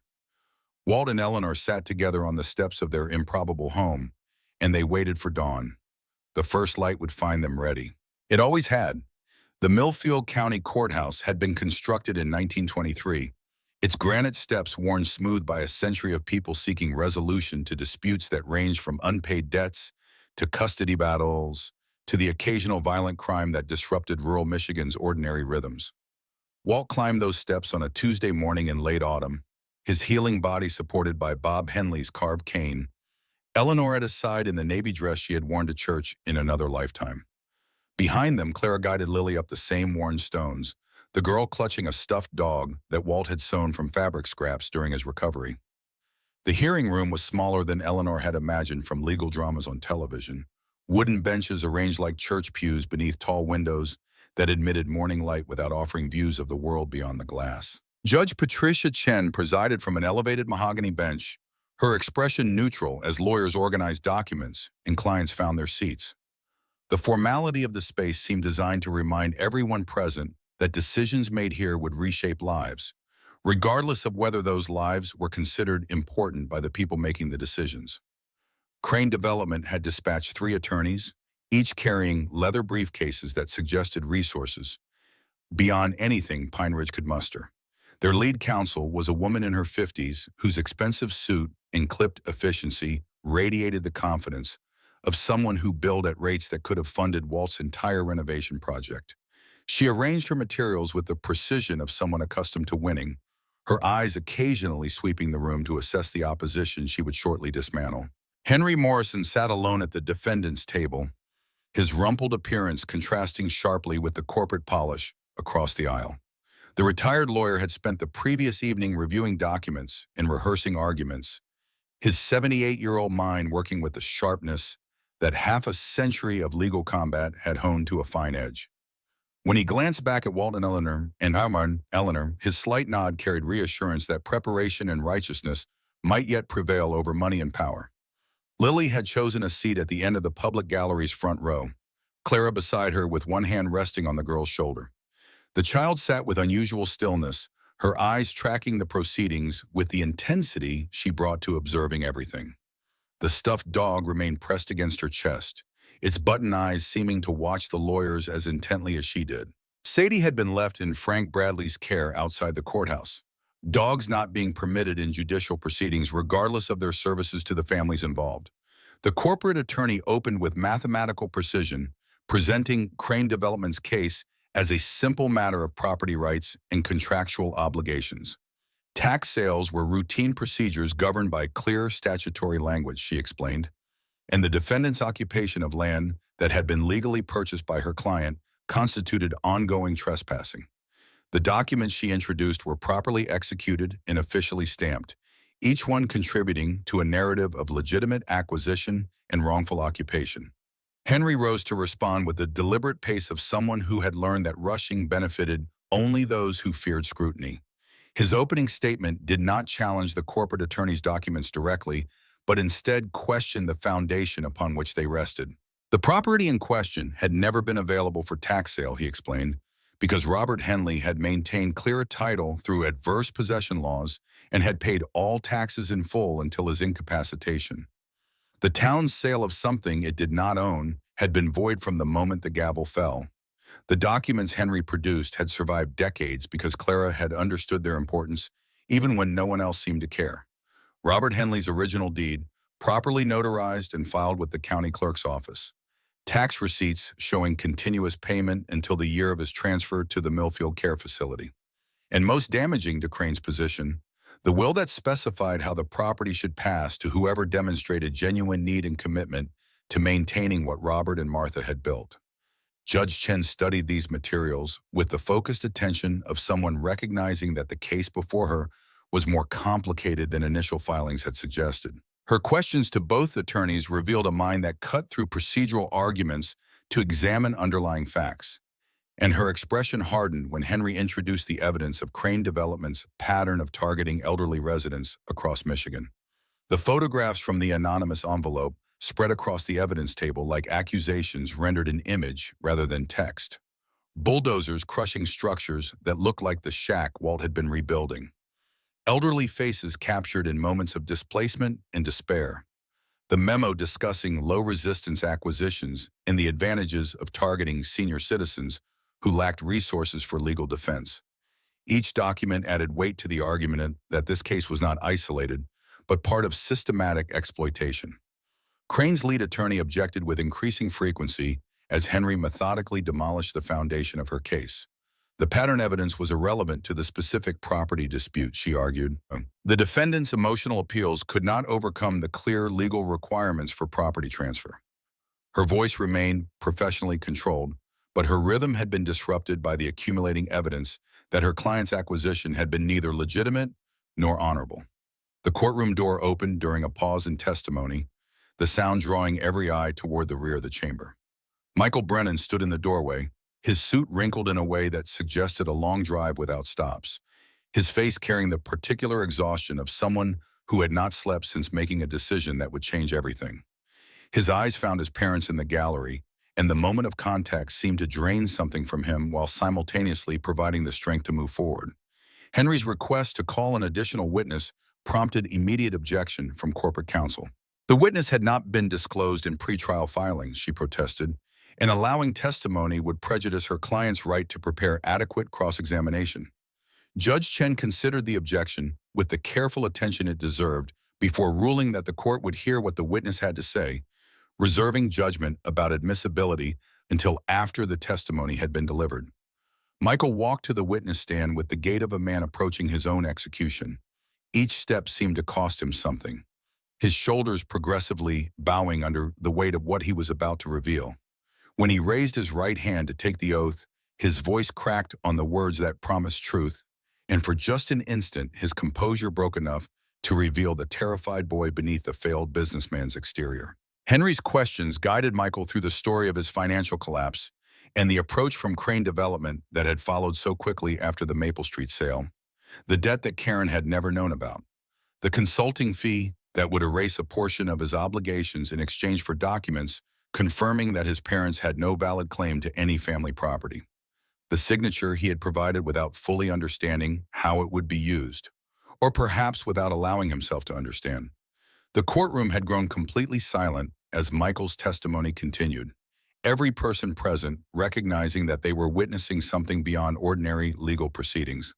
A son was publicly confessing to betraying his parents, explaining how his fear and shame had been weaponized by corporate interests that specialized in exploiting human weakness. The personal had become evidence, and the evidence was devastating. Michael's voice steadied as he described what had changed his understanding. The photographs in the anonymous envelope had shown him faces of elderly people who had lost everything, faces that could have been his parents if things had gone slightly differently. He had seen his own signature on documents that were being used to destroy people who had done nothing wrong except grow old without adequate resources to defend themselves. The reason for his appearance today, Michael explained in response to Henry's final question, was that some things mattered more than money or reputation or the comfortable lies he had been telling himself. His parents had taught him the difference between right and wrong, and he had spent too many years pretending that distinction did not apply to his own choices. He was here to tell the truth, whatever the consequences might be. Lily had remained motionless throughout her observation of Michael's testimony, her attention fixed on the man who had started everything by evicting his own parents. When Michael's eyes briefly met hers across the courtroom, the girl did not look away or offer any readable expression. She simply watched him with the same intensity she brought to everything, cataloging this new information about a person she had only known through the damage he had caused. Cross-examination by Crane's attorney was aggressive but ultimately ineffective. She attempted to paint Michael as an unreliable witness, motivated by guilt rather than truth, but his willingness to admit his own culpability undermined her efforts to discredit him. Each question designed to expose inconsistency only provided opportunities for Michael to demonstrate that his testimony was founded on genuine remorse rather than strategic calculation. Judge Chen's gavel fell with the sound of something being decided rather than merely postponed. The court would take a brief recess before rendering judgment, she announced, but her expression suggested that the direction of her ruling had already crystallized. The corporate attorneys conferred in urgent whispers while Henry gathered his documents with the methodical satisfaction of someone who had done everything within his power and must now trust the result to higher authority. The recess stretched for 40 minutes that felt like hours. Walt sat in the courthouse hallway with Eleanor on one side and Clara on the other, Lily curled against her grandmother with the stuffed dog still pressed against her chest. Michael had not approached them, choosing instead to wait at the opposite end of the corridor, alone with whatever consequences his testimony would bring. When the bailiff summoned them back to the courtroom, Walt found himself praying for the first time in years, not to any specific deity, but to whatever forces governed a universe that sometimes allowed justice to prevail. He prayed for the community that had supported them and the child who believed good people won, and the son who had finally tried to do the right thing despite the cost. Judge Chen's ruling began with a recitation of the legal principles governing property disputes and tax sales, language that seemed designed to build suspense while actually establishing the framework for what would follow. Walt's hand found Eleanor's as the judge's voice continued, her grip tightening with each paragraph that seemed to delay the only question that mattered. The critical words arrived with the weight of a gavel striking finality. The court found that the defendants were the lawful owners of the disputed property, Judge Chen announced, having inherited through properly executed documents from Robert Henley, who had acquired legal title through adverse possession. The town of Pine Ridge had never possessed authority to sell what it did not own, making Crane Development's purchase void from its inception. Eleanor's breath left her in a sound that was half sob and half prayer of gratitude. Walt's own relief manifested as tears that traced lines down cheeks, weathered by 7 decades of living, evidence of emotion that his generation had been taught to suppress but could no longer contain. Clara was holding Lily, both of them crying now, the girl's face pressed against her grandmother's shoulder. Judge Chen was not finished. The court had examined the evidence of Crane Development's pattern of targeting elderly residents for property acquisition through questionable legal means, she continued, and was referring the matter to the State Attorney General's office for investigation of potential elder abuse and fraudulent business practices. Her voice carried the particular ice of a jurist who had seen something that offended her sense of justice. The corporate attorneys began packing their materials with the mechanical efficiency of people who had learned to accept defeat without displaying emotion. Their lead counsel paused at the door to exchange words with a colleague, her expression suggesting that this case would have consequences extending far beyond the immediate loss. Crane Development had exposed itself in ways that competent legal representation should have prevented, and someone would answer for that exposure. Henry Morrison approached Walt and Eleanor in the aftermath, his handshake carrying the satisfaction of a lawyer who had won one more battle in a lifetime of fighting for people who could not fight for themselves. The manila envelope he pressed into Eleanor's hands contained the new deed, their names officially recorded as legal owners of property they had transformed from abandonment into sanctuary. The celebration that gathered in the courthouse lobby included faces Walt had come to know during months of rebuilding. Frank Bradley was there, and Mrs. Collins, and the Methodist minister who had signed their petition. Rosie from the diner had closed her establishment for the morning, arriving with coffee and pastries that she distributed among supporters who had given up work hours to witness justice being done. Michael remained at the edge of the gathering, uncertainty holding him back from joining the celebration his testimony had helped create. His eyes tracked his parents' movements through the crowd, measuring whether his presence was welcome or merely tolerated. The distance he maintained was its own kind of communication, acknowledgement that words alone could not repair what his actions had broken. Eleanor was the one who crossed that distance, her steps carrying her through the crowd toward the son who had started as their betrayer and ended as their unexpected ally. The embrace she offered was brief but genuine, forgiveness extended without pretense that everything was now restored. Walt watched his wife demonstrate the grace he was not yet sure he could match, and wondered if decades of marriage had made her stronger than him or simply more honest about what mattered. 1 week passed before Victor Crane returned to Pine Ridge. The black sedan that rolled up to the rebuilt shack carried only its owner this time, no lawyers in attendance, and no associates taking notes on vulnerable targets. Crane emerged from the vehicle with the bearing of a man who had been stripped of something essential, his expensive suit and polished shoes now seeming more costume than armor. Walt was on the porch with Lily when the car appeared, the girl practicing knot-tying techniques he had taught her during his recovery. Bob Henley's cane rested against the railing, where it had become a permanent fixture, reminder of the injury that had nearly ended his resistance. The afternoon light caught sawdust on Lily's fingers, evidence of the woodworking lessons that continued, despite their victory in Walt's physical limitations. Crane's approach was different from his previous visit, his body language carrying none of the entitled confidence that had characterized his initial demand for their departure. He stopped at the gate rather than entering uninvited, his posture suggesting a man seeking permission rather than asserting authority. Whatever had brought him back to Pine Ridge, it was not the prospect of another legal confrontation. Walt rose from his chair and walked to meet his former adversary, the cane providing support that his healing body still required. Neither man spoke immediately, the silence between them filled with the accumulated weight of everything that had happened since their first encounter. Lily watched from the porch with her usual intensity, her hands frozen mid-nod as she observed this unexpected development. Crane's voice was quieter than Walt remembered, stripped of the polish that had made his earlier statements sound like prepared speeches. He had come to understand, he explained, not to threaten or negotiate. He wanted to know why this property, this fight, had been worth everything Walt had risked to keep it. The question seemed genuine rather than strategic, curiosity rather than calculation. The answer that emerged was not something Walt had prepared or even consciously formulated until the words began to flow. He spoke about building things that mattered and about the difference between creation and destruction. He described bridges constructed under fire and families housed in structures designed to shelter generations. He explained that this shack had become more than property. It had become proof that dignity and determination could still triumph in a world designed to crush both. Lily had left the porch and was standing beside Walt now, her small hand finding his weathered fingers with the instinctive trust she had developed over months of shared experience. Her question cut through the adult conversation with the directness that only children can achieve, asking Crane if he had a grandmother. The developer's composure cracked at the unexpected inquiry, his eyes meeting the girl's with an expression that suggested she had found something he had been hiding from himself. His grandmother had died when he was 8 years old, he admitted, after a long pause. She had died along with everything else he had known, lost in the cascade of disaster that had followed his parents' failure to pay their debts.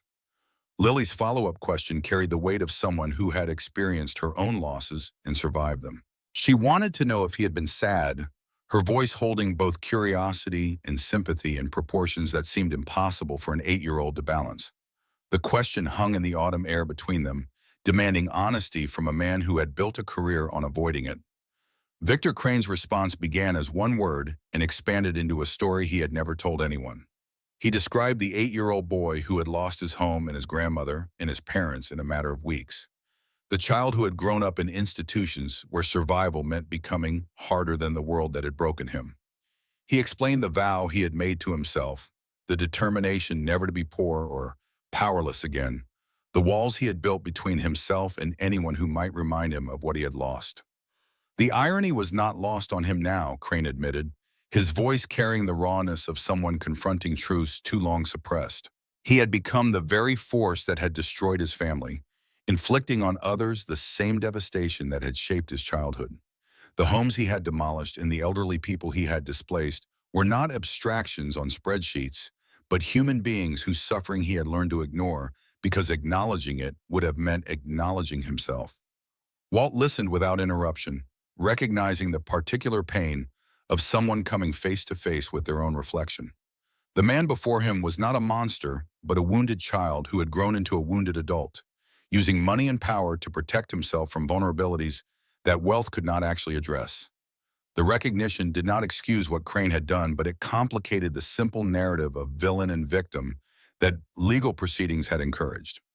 Eleanor appeared with coffee as the conversation continued, her presence a reminder that hospitality was offered to guests regardless of their history. Lily accepted a cup of juice that Claire had prepared, her attention remaining fixed on Crane as though she was still gathering information about this complicated person who had wanted to take her friends home.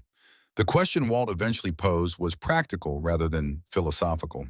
If Crane had truly recognized the damage his business model had caused, what did he intend to do about it? Understanding without action was just another form of avoidance, a way of feeling better without actually improving anything. The developer's empire had been built on exploitation. The question was whether he was capable of building something different.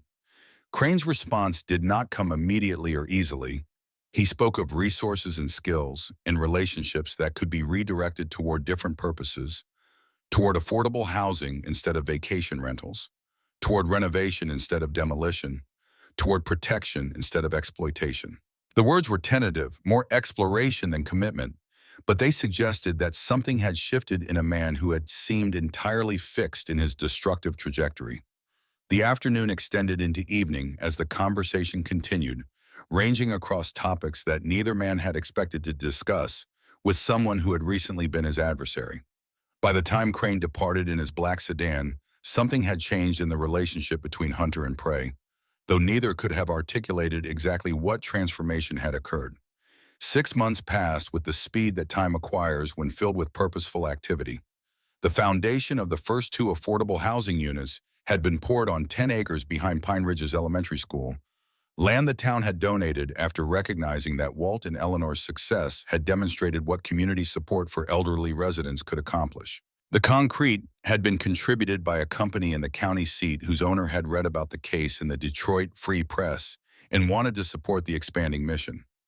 Walt stood on the construction site with Bob Henley's cane still providing necessary support, his body having healed as much as it was going to heal. The injury had left permanent limitations.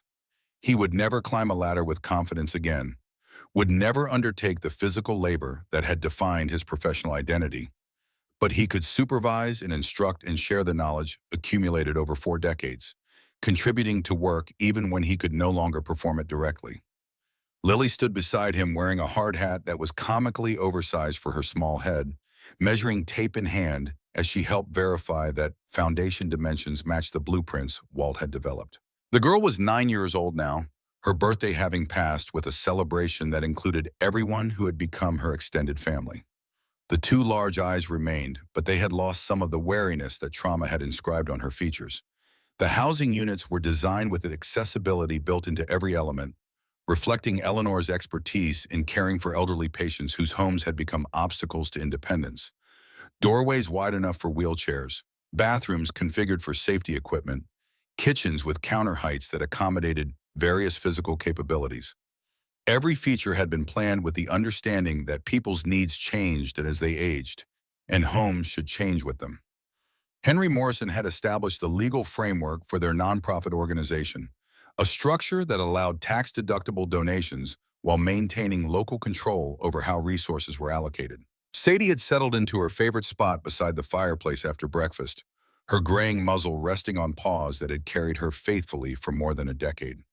She had fallen asleep with the contented sigh of an old dog who had finally found the rest she had been seeking, and she had not awakened when Lily arrived for her daily visit. The girl found her first, having learned to let herself in through the kitchen door that Walt kept unlocked for expected visitors. Lily knelt beside the still form without touching, her small hands hovering above fur that no longer rose and fell with breathing. When she finally spoke, her voice was calm with the particular acceptance that children sometimes demonstrate in the face of death they have already learned to expect.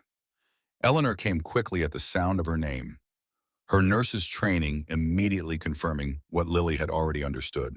Sadie's body was still warm, her expression peaceful in a way that suggested the transition had been gentle.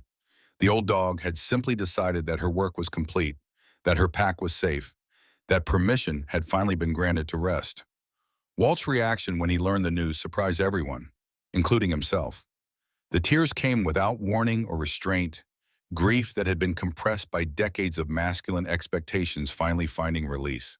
He wept for the boy who had been his constant companion through the worst months of his life, for the creature who had known before any of them that the abandoned shack would become home.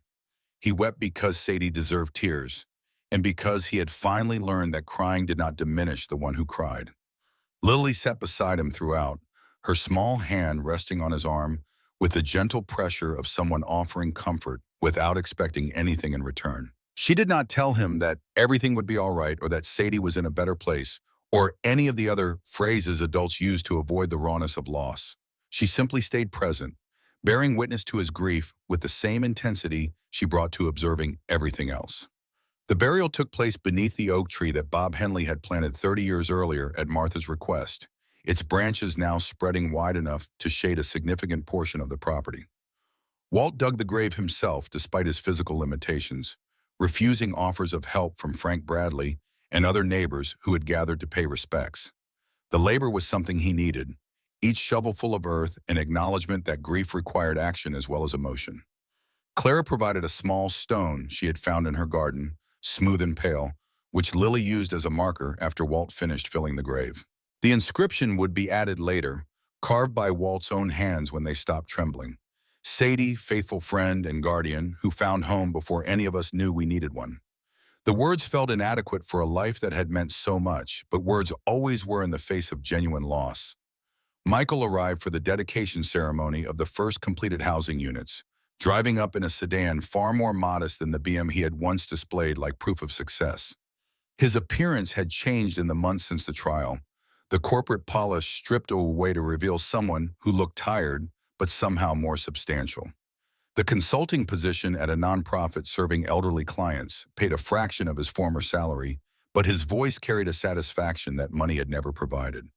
The reconciliation between Michael and his parents had progressed in increments too small to measure individually but significant in accumulation. He visited Pine Ridge monthly now, spending weekends helping with construction projects his healing back could not perform, and learning skills his father had never taught him during the years when money had seemed more important than craftsmanship. The relationship was not what it had been before the betrayal, and perhaps could never fully recover, but it was something rather than nothing. Tommy remained absent, his silence a wound that time had not healed. The grandson who had witnessed the eviction without protest had chosen to maintain distance from grandparents whose existence reminded him of his own failure to act. Michael reported that the young man was struggling with questions about loyalty and courage that had no easy answers, working through the implications of having chosen comfort over conscience at a moment when conscience had been required. Walt accepted Tommy's absence as one of the costs of victory, understanding that some consequences could not be reversed by court rulings or good intentions. The boy would have to find his own way to whatever reconciliation might eventually become possible, or he would have to live with the knowledge that some opportunities only presented themselves once. Either outcome was beyond Walt's control, and he had learned during these months that accepting powerlessness was itself a form of power. The dedication ceremony gathered everyone who had contributed to making the housing project possible. Henry Morrison had driven up from Florida again, his Buick somehow still running despite accumulated miles that should have exceeded its mechanical tolerance. Frank Bradley spoke about community and mutual support, his hardware store having contributed materials at cost for the entire project. Collins led a prayer that managed to be both religious and inclusive, acknowledging diverse beliefs while affirming shared values. Lily read a short piece she had written for the occasion, her voice steady despite the audience of adults hanging on every word. She wrote about finding things that were hidden and about people who built homes instead of destroying them. She wrote about a dog named Sadie who had known where to find what everyone needed. Her final sentence observed that home was not just a place but the people who chose to be family, and that choosing was the most important part. The applause that followed came from people who had witnessed an 8-year-old girl transform from a silent, traumatized child into someone capable of articulating truths that adults often struggled to express. Clara's eyes were wet with pride that went beyond grandmotherly affection, recognition that her brother's sacrifice had somehow produced this unexpected blessing. The community gathered on land that had once been forgotten had become family in the deepest sense of the word. Victor Crane had sent a contribution to the housing project, a check large enough to fund a third unit, along with a note expressing hope that the gift would begin addressing some of the damage his previous career had caused. The money had been accepted after debate about whether it was appropriate to benefit from someone whose wealth had been accumulated through exploitation. Eleanor had ultimately cast the deciding vote, observing that refusing resources that could help vulnerable people was its own form of moral failure. The photograph taken at the dedication ceremony captured 8 people standing before the first completed units, their faces illuminated by autumn sunlight that gilded everything it touched. Walt and Eleanor occupied the center with Clara flanking them, Henry Morrison visiting from the life he had paused to help them win their battle. Frank Bradley and Mrs. Collins represented the community that had provided crucial support throughout the struggle. Michael stood slightly apart from the group, his position reflecting the ongoing work of reintegration that continued with each visit. His expression held something between hope and uncertainty, the look of someone rebuilding trust that he himself had shattered.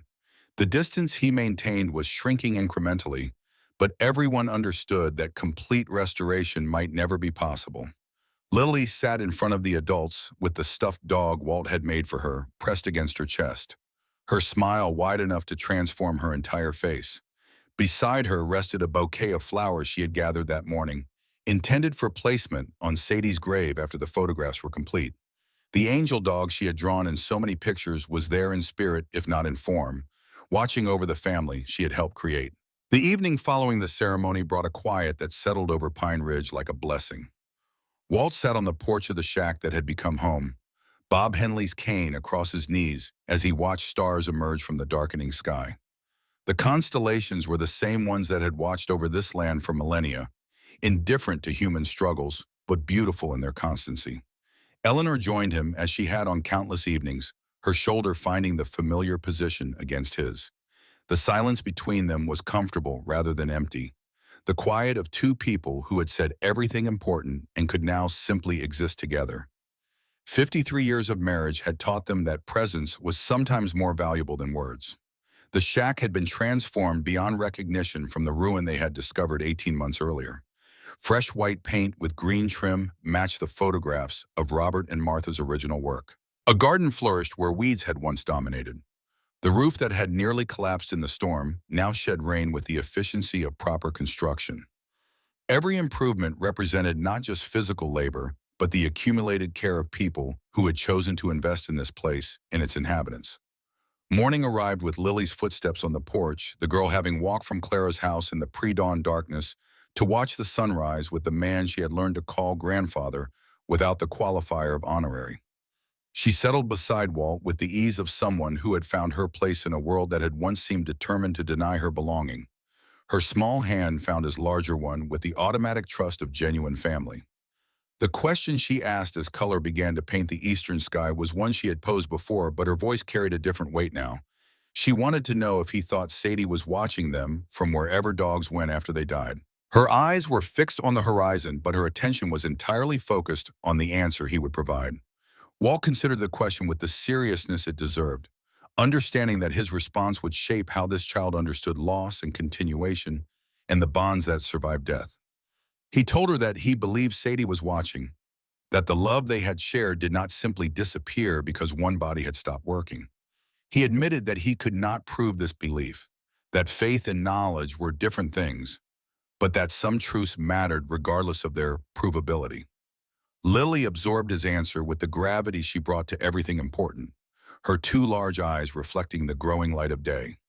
Then she offered her own observation, the insight of someone who had already lost too much and learned to find meaning anyway. She told him that in the best stories, the endings were not really endings at all. They were just the places where one part stopped and another began. The wisdom in her words struck Walt with the force of revelation, this 9-year-old philosopher articulating something he had felt but never quite named.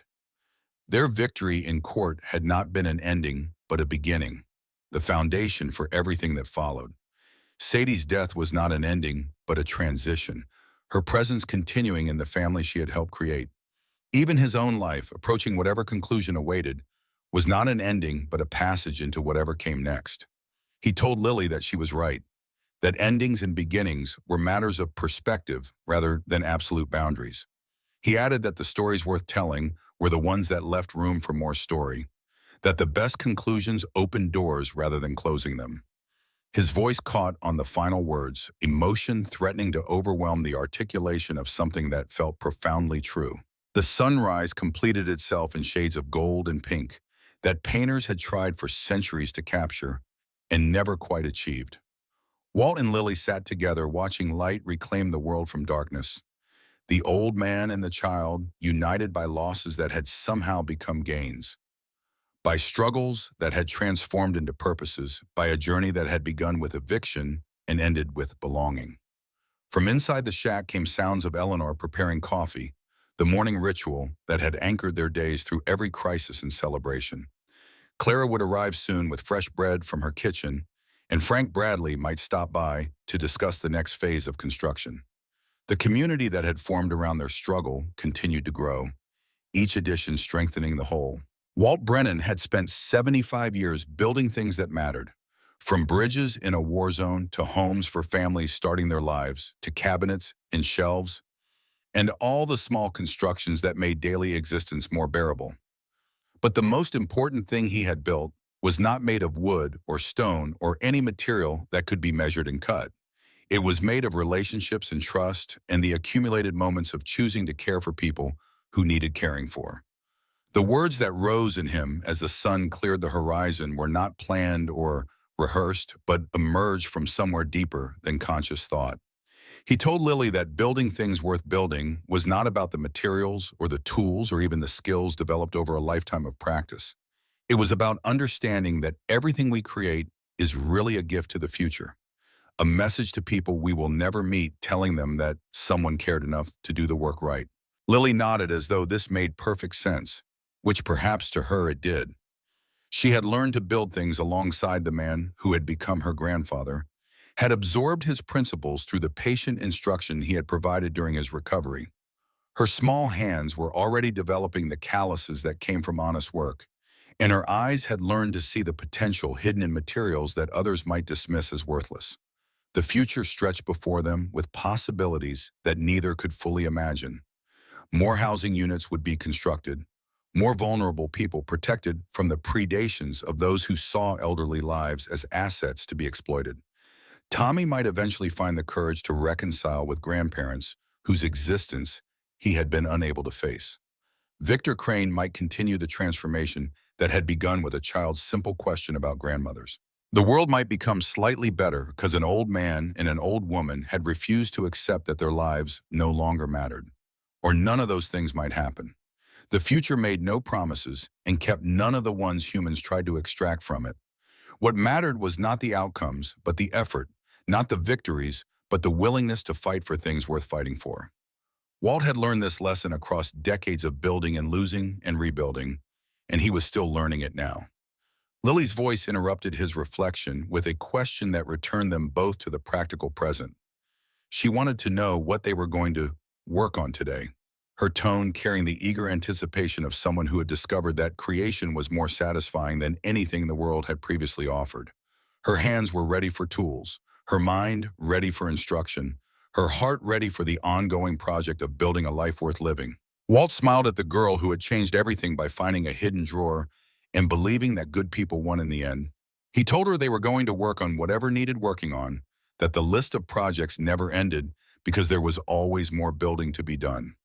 His voice carried the particular satisfaction of someone who had found purpose after believing it was lost, meaning after expecting only diminishment.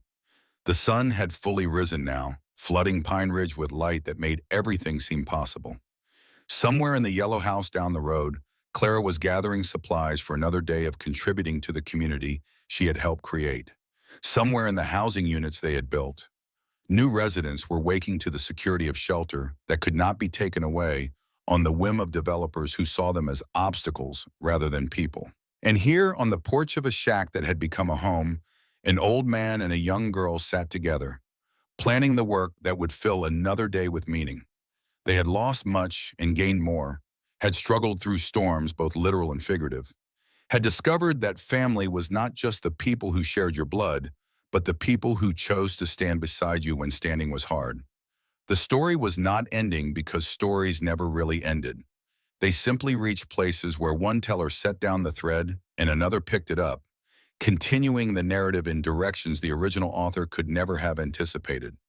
Walt Brennan's story would continue for however many days remained to him, and then Lily's story would carry forward whatever lessons his life had taught. Eleanor appeared in the doorway with coffee and the announcement that breakfast was ready if anyone was interested. Her voice carried the warmth of someone who had found exactly where she belonged after a lifetime of serving others, her presence completing the tableau of family that circumstances had constructed from the wreckage of betrayal and displacement. Walt rose from his chair with the assistance of Bob Henley's cane, his healing body responding to movement with a familiar combination of protest and compliance.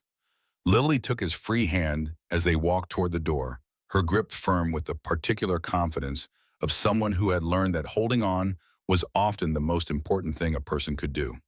The day awaited them with its work and its challenges and its opportunities for the small acts of creation that accumulated into lives worth living. They would face it together, as they had faced everything since a gray-muzzled dog had sat down in front of an abandoned doorway and wagged her tail at something no one else could see. Home was not just a place. It was the people who chose to be family, and choosing, as Lily had written, was the most important part.